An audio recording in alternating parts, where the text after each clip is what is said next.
sewage treatment plants. It is appalling. And if you want to know what the people of Palestine, you say that you're speaking on behalf of the people of Palestine.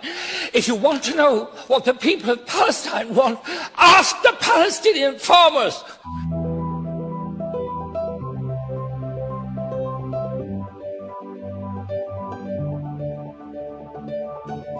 We've seen the most desperate and brutal violations of people's right to protest against injustice, against occupation, against the taking of the very ground from under people. Israel is an apartheid state. Any of us who've been there know that. Once you know that, it changes you.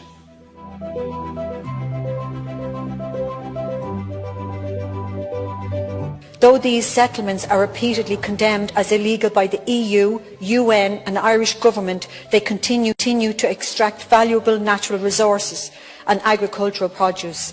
These goods are then exported and sold on shelves around the world, including in Ireland, to pay for occupation. There is a clear hypocrisy here. How can we condemn the settlements as illegal, as theft of land and resources, but then happily buy the proceeds of this crime? We must be clear on this. Israeli settlements in the West Bank are war crimes. This is what we're dealing with, and I'm amazed at how relaxed people can be about it, as if trading in the proceeds of war crimes is not a big deal. I witnessed with my own eyes the crushing indignity of a Palestinian community cut off from their water supply so that it could be diverted instead to support an Israeli chicken farm. That is horrendous, and the injustice of it will stay with me forever.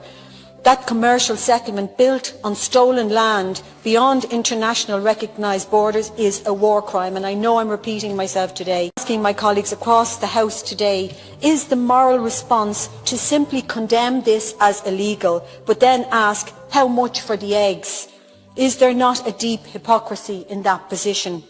For a country that prides itself on upholding humanitarian principles and international law, this is unacceptable, and I believe it's time we stood clearly against this injustice.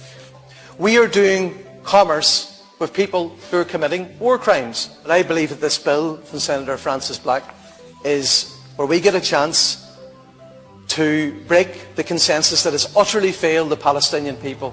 The case for this bill has become even more compelling, if I may say so, because we've seen appalling atrocities, killing of Palestinian civilians. I raised €55,000 to put in solar energy and water treatment plants, and I saw them being demolished, bombed by the Israelis. That's what happens. There is something rotten in the way democracy is defined.